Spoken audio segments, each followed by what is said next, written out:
Welcome to Sai Gandhi kitchen. இன்றைக்கி நாம் இறால் வறுவல் எப்படி செய்யுதுன்னு பார்க்கலாம். இது வந்து ரச சாதம், சாம்பார் சாதத்து கூட நல்லா மேட்சாக இருக்கும். லெமன் ரைஸ் கூட இது சேர்த்து சாப்பிட்லாம். இது வந்து நம்ம நிறைய இன்க்ரீடியன்ட் சேர்க்க போகிறதில்ல. வெறும் வெங்காயம், தக்காளி இருந்தால் போதும். கொஞ்சம் மிளகாத்தூள் இருந்தால் நல்ல ஒரு டேஸ்ட்டான இறால் வறுவல் செஞ்சிடலாம். சிம்பிளாக செஞ்சிடலாம். இதுக்கு வந்து நான் தாளிக்கிறதுக்கு எடுத்துருக்கிற பொருள் என்னென்னா, கடுகு, கொஞ்சம் வந்து சோம்பு எடுத்திருக்கேன். வெங்காயம் ஒரு பெரிய வெங்காயத்தை பொடி பொடியாக கட் பண்ணியிருக்கேன். இதுக்கு வந்து நான் ஒரு 100 கிராம் அளவு, 100 விட கொஞ்சம் அதிகமாக 150 கிராம் இருக்கும். இந்த இறால் வந்து போதும், நல்லாயிருக்கும், டேஸ்ட் நல்லாயிருக்கும். ஒரு பெரிய பல்லு பூண்டை பொடியாக கட் பண்ணியிருக்கேன். ஒரு பச்சை மிளகாய் நறுக்கியிருக்கேன். ஒரு தக்காளியை பொடியாக கட் பண்ணிக்கலாம். இது அதிகமான தக்காளி தேவைப்படாது, ஏன்னா நம்ம மசாலாலாம் எதுவும் அரைக்க போகிறதில்ல. அதனால் பாதி தக்காளி கூட தேவைப்படும். இதே மிளகாத்தூள் வந்து வீட்டில் இருக்கிற தனி மிளகாத்தூளே போதும். இப்போ வந்து ஒரு வானல் அடுப்பில் வச்சு கொஞ்சம் எண்ணெய் ஊற்றிருக்கேன். இதில் வந்து நம்ம கடுகும் சோம்பு போட்டு தாளிச்சிடலாம். ஃபஸ்ட்டு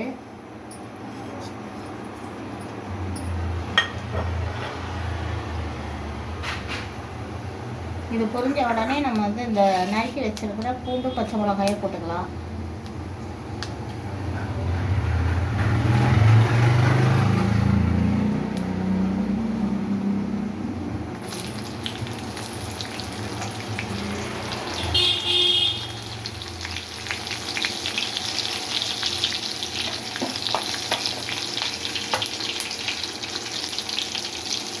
இதில் வந்து நம்ம நறுக்கி வச்சுருக்க வெங்காயத்தை போட்டுக்கலாம்.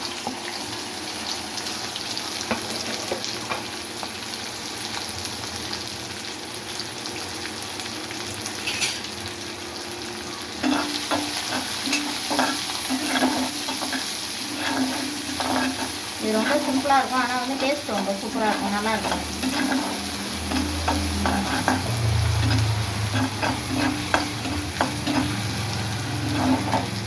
இது வதங்கிறதுக்கு கூட கொஞ்சம் உப்பு போட்டுக்கலாம். நம்ம இந்த வறுவலுக்கு தேவையான உப்பு போட்டுக்கலாம்.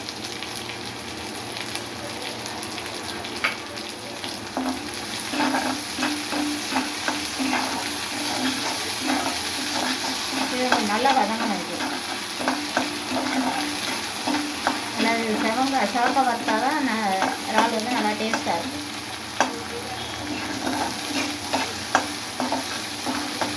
எதுவுமே அரைச்சி விட்ட வேண்டியதில்லை. இந்த மாதிரி செஞ்சு பாருங்கள், டேஸ்ட் நல்லாயிருக்கும். நீங்கள் லெமன் ரைஸு, தயிர் சாதம்,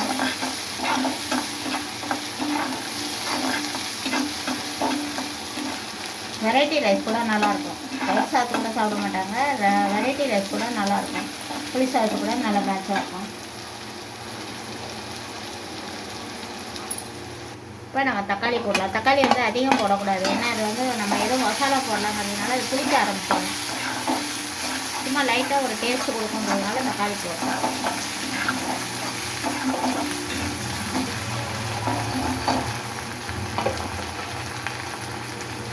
இதில் ஒரு கொத்து கருவேப்பிலை போட்டுக்கலாம்.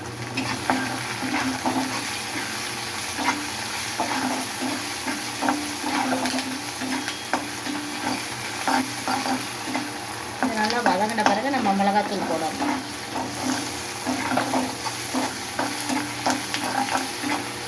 ஏற்கனவே இந்த வீடியோவில் இறால் கடாய் இறால் வறுவல்னு போட்டிருக்கேன், அதையும் பாருங்கள்.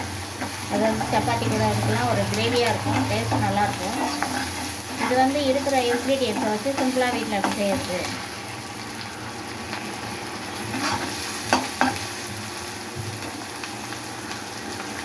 இதுக்கு தேவையான மிளகாய்த்தூளை போட்டுக்கலாம். இது வந்து தனி மிளகாய்த்தூள் தான், மல்லித்தூள் கிடையாது. மல்லி சேர்க்காத தனி மிளகாய்த்தூள்.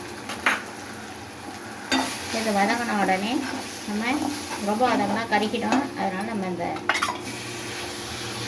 க்ளீன் பண்ணி வச்சுருக்கிற இறால் வந்து இதில் போட்டுடலாம்.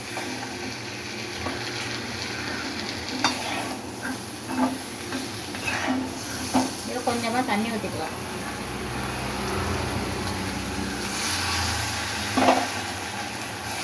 அதான் இந்த இறால் வந்து வேகும்.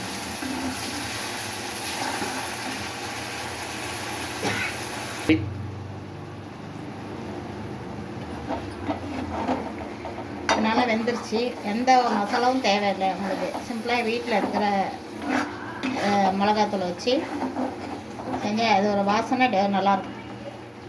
இதை எடுத்துகிட்டு இதில் சாதத்தை போட்டு கழுவி சாப்பிட்டா இன்னும் நல்லாயிருக்கும். இப்போ நம்ம வெந்துருச்சு இன்னொரு பாத்திரத்தில் நம்ம ட்ரான்ஸ்ஃபர் பண்ணிடலாம். இட்லி தோசைக்கு சப்பாத்திக்குனா ஒரு நல்ல சைட் டிஷ் இது. இந்த ப்ரெட்டை கூட நீங்கள் டோஸ்ட் பண்ணி இதை தொட்டு சாப்பிடலாம், சூப்பராக இருக்கும். இப்போ நம்ம இன்னொரு பாத்திரத்தில் மாற்றிடலாம்.